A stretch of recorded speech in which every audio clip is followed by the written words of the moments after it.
করা লাগে না, আমি ক্যামেরাম্যান। খুব পড়া ওই যে ভিতরে আচ্ছা এই 2003 সাল থেকে শৌখিন ভাবে 2016 সাল পর্যন্ত সবুজ ভূমির সকল প্রিয় ভিউয়ার্সকে জানাই আসসালামু আলাইকুম। একটি আমাদের বাংলা ভাষায় কথা আছে, গরমকালে কাশফুল, শীতকালে সরিষা ফুল। আর এই সরিষা ফুল থেকেই মৌমাছি কিভাবে মধু সংগ্রহ করে সেটি আজকে আপনাদেরকে দেখাতে চলেছি। এখন আমি দাঁড়িয়ে আছি কুষ্টিয়া জেলার আলামপুরের একটি মাঠে। এখানে শাইন মৌ খামারে এখন আমরা দেখব কিভাবে মৌমাছি মধু সংগ্রহ করে এবং কথা বলবো শাইন মৌ খামারের শাইন কাকুর সঙ্গে।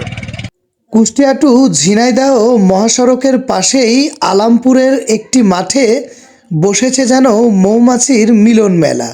মাঠের মাঝখানেই সারি সারি কাঠের বক্স।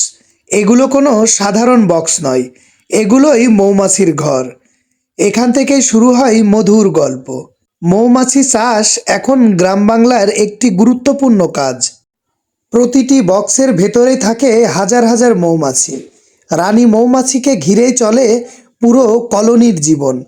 কেউ মধু সংগ্রহ করে, কেউ চাক পরিকল্পনা করে, কেউ আবার পাহারা দেয়।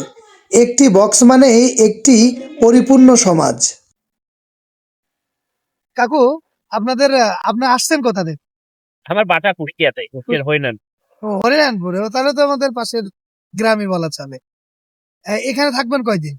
আসি মনে হয় 15-20 দিন এরকম। এই। ফুল যতদিন আছে ততদিন আছি। ও, আমি ছিলাম চলন বিলে, আমার খামার অর্ধেক রয়েছে চলন বিলে, আর অর্ধেক নিয়ে আসছে এখানে। তাই? ও আচ্ছা। এখানে তারপরে এখানকার মানে চলন বিলের সরিষা তো আগে ফুটে ফুল, ওইটা শেষ করার পরে এখানে আসি আর কি। এইবার তো সব জায়গায় নাবি মাঠ, ওই জন্য হ্যাঁ। ওখানে কিছু বক্স রাখে এখানে আসছি। এখান থেকে শেষ হয়ে গেলে পরে ধুনের মাঠ অথবা কালোজিরার মাঠে চলে যাব। এই বিজনেসের সঙ্গে আপনি কত বছর ধরে আছেন? আমি 2003 সাল থেকে শৌখিন ভাবে 2016 সাল পর্যন্ত, আর বাণিজ্যিক ভাবে শুরু করছি 2016 সাল থেকে এই আজ অবধি 2026 পর্যন্ত। যাক, আলহামদুলিল্লাহ। আমি প্রথমে 2টা বক্স দিয়ে শুরু করছিলাম, এখন আল্লাহর রহমতে আমার 100 বক্স। মাছি শেষ মানে এই গুণা মাছিগুলো আসলে পোষ মানান কিভাবে? এগুলো আসলে একটা বক্স আছে রানী কেন্দ্রিক, মৌমাছি সবই রানী কেন্দ্রিক, রানীর অধীনেই চলে এরা।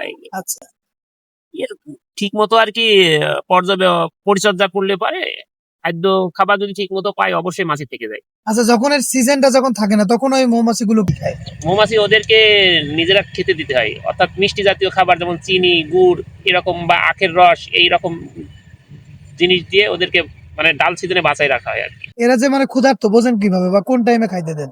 এরা এদের এদের মানে চেক করা লাগে, এদের ফ্রেমে দেখতে হয় যে খাদ্য আছে কিনা।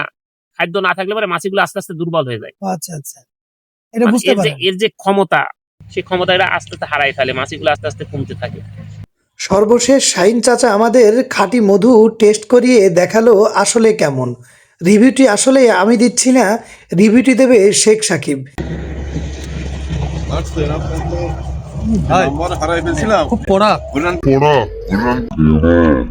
এরকম খাঁটি এবং কড়া মধু পেতে শাহিন চাচার সঙ্গে এখনই স্ক্রিনে দেওয়া নম্বরে যোগাযোগ করুন। সবাই ভালো থাকবেন, সুস্থ থাকবেন, নিজের কাছের মানুষটিকে অনেক বেশি ভালোবাসবেন। আল্লাহ হাফেজ।